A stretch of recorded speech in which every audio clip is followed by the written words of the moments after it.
On with number 3, one of the worst offenders.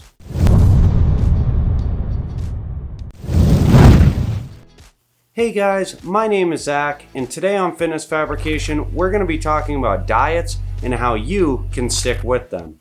To get things started, let's go over calorie deficits. Now, I went over calorie deficits in detail in this video right up here if you didn't see it. Just make sure you stick around to the end of this video because there's a boatload of information you're going to be able to take in by the end of this. Getting back on track, a calorie deficit is any time you're consuming less calories than your body needs to function, i.e., making it so your body needs to burn what you're consuming instead of storing it as fat. Yes, that's all a calorie deficit is. Now let's talk about the second most important thing to sticking with your diet. You need to make sure it's sustainable. An unsustainable diet is a diet that will eventually dwindle away because there's no way you'll be able to follow it. So one would ask, what defines a sustainable diet? The answer to this question is relatively broad, but this is the main idea. For 90% of people, they'd rather be full than eat something that tastes really good in limitation. What I mean by this is simple. You can either have a high-calorie piece of Domino's pizza, and it's good, or you can go home, make your own pizza, and have many pieces of it. The reason you can have many pieces of pizza at home is because you can use things like fat-free cheese, a homemade sauce, and low-calorie dough. Remember that a lot of the calories in pizza are going to come from the heavy amounts of cheese and fat from the cheese. For the other 10% of people that are okay with eating one slice of pizza for a majority of their calories in a day, good for you. That's awesome. As long as you can stay under your calories, you're going to lose weight, you're going to stick to your diet. The key is enjoying your diet. For everyone else and those eating high-calorie foods that are sick of being hungry, we're going to dive right into how to make a sustainable diet. The key here is going to be eating the right foods to keep you full over a certain period of time. For example, if you're going to eat a high-calorie item like a piece of pizza, try to eat some fruit with it like strawberries or melon. They're low-calorie, high-density foods. When I say low-calorie, high-density foods, I'm talking about foods that are going to be low in calories and high in density that are going to make you full. If you still don't get it, basically you can eat a lot of it and not get fat. This is important because remember, you want to stay away from being hungry. So one might ask, what am I allowed to eat? The answer to that question is yes.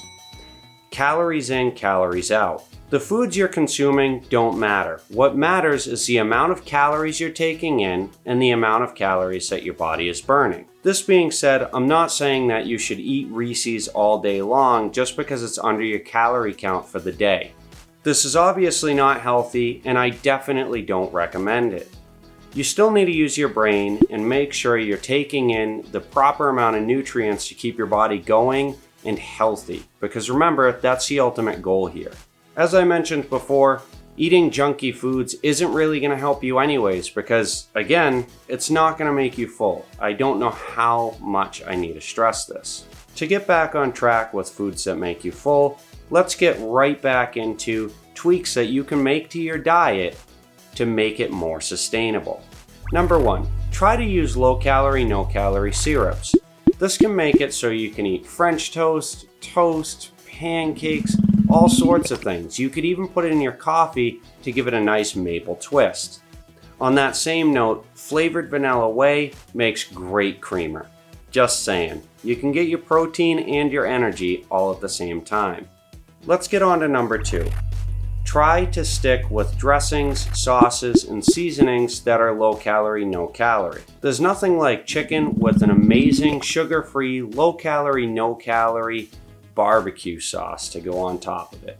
On with number 3, one of the worst offenders, high-calorie sodas. You don't want to drink your calories. It doesn't make your diet sustainable. Trust me, there are better alternatives. You could be eating food instead of thinking about how hungry you are in the long run. Finally, number 4, you need to stick with eating low-calorie, high-density foods.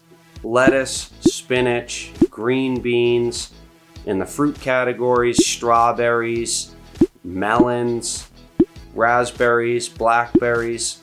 That's what's going to make this diet ultimately successful. On a side note, raspberries and blackberries aren't necessarily one of those low-calorie, high-density foods. However, they contain a lot of fiber, which will keep you full for a decent amount of time. To give you an idea of how low in calories strawberries are, if you were on a 3,000 calorie diet, this means you could eat 11 pounds of strawberries in a single day.